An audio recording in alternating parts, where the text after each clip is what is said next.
Good day, YouTube, and welcome to another episode of the Albino Rhino Beer Review. Today you have the Rhino, and oh my god, here's the problem with having a big, thick beard. If you don't moisturize right, oh, your skin dries out so bad. Today we're drinking a beer from Kensington.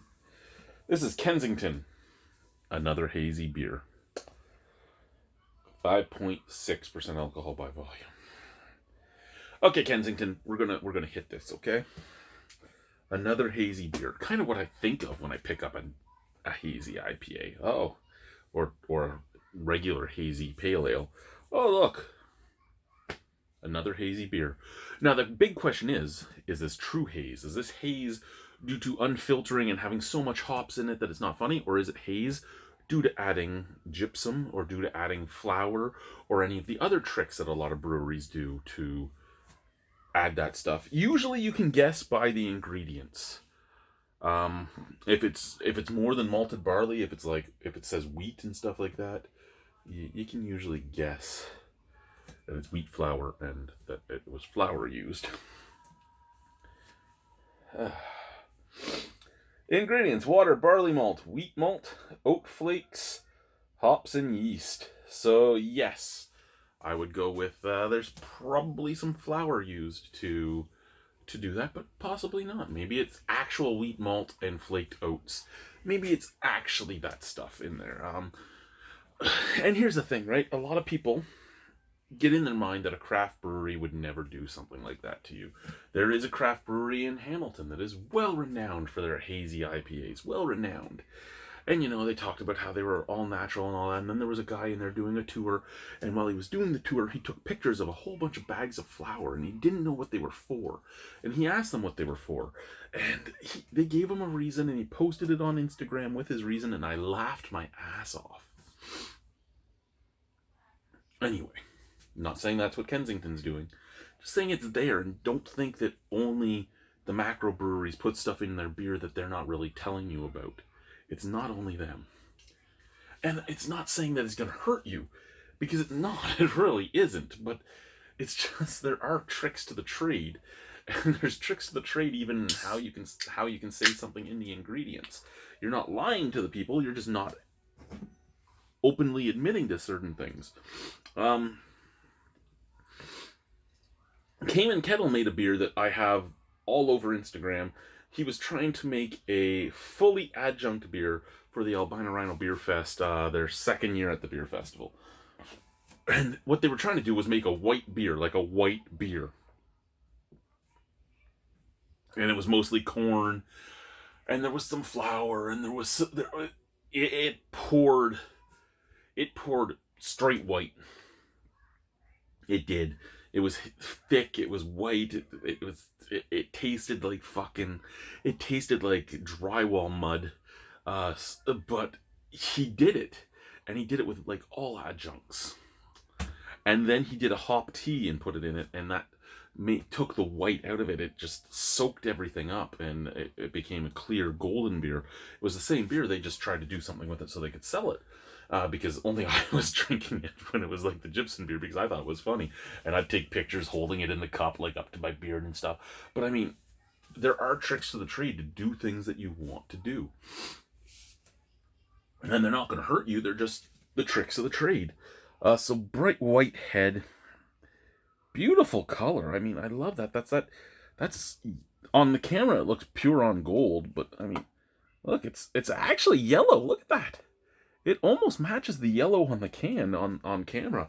That's beautiful, and it is hazy crazy. Okay, look-wise, it is nice. Sent out of the glass.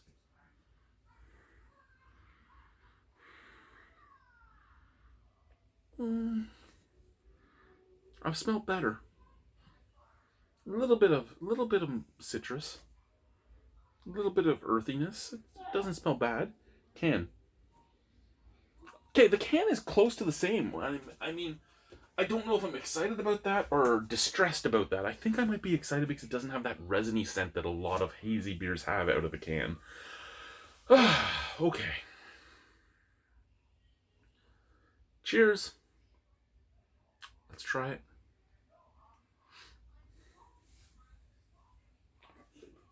I just want to see something here.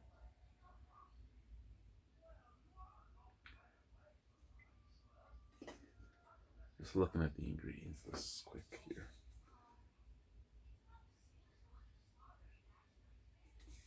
Okay, let's try it. Cheers.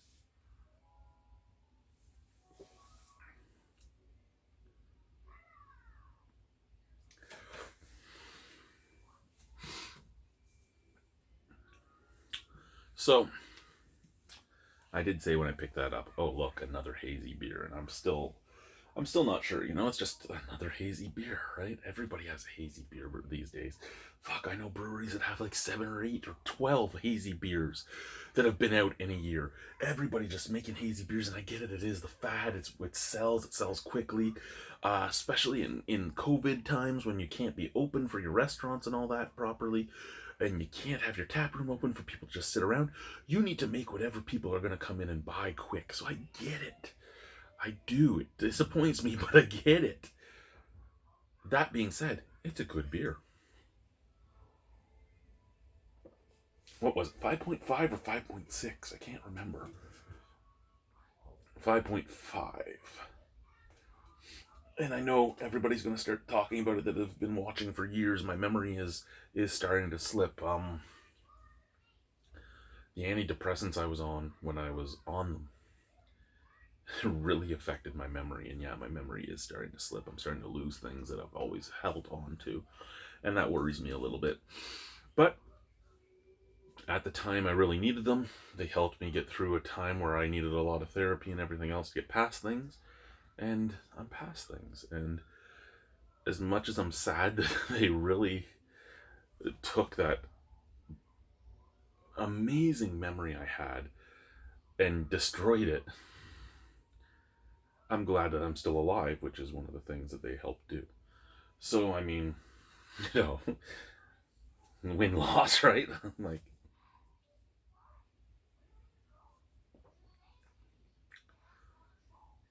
orange. Orange and grapefruit. Tiny touch of like a pomelo, which is weird to me. I wouldn't think I'd get that in there. But orange, grapefruit, pomelo. The resininess on the back is lime. It's not lime juice, it's lime skin.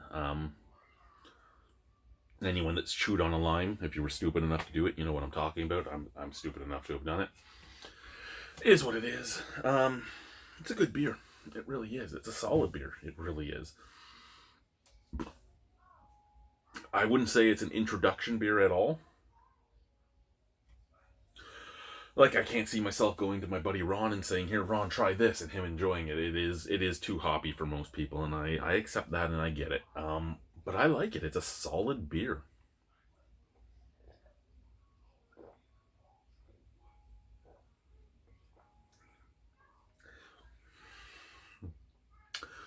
Actually, a heavier mouthfeel than I expected too.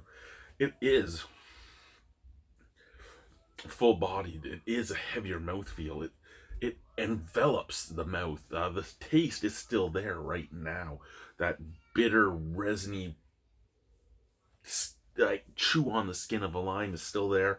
A little bit of grapefruit is still there, and a little tiny touch of orange just to help balance that bitterness is there.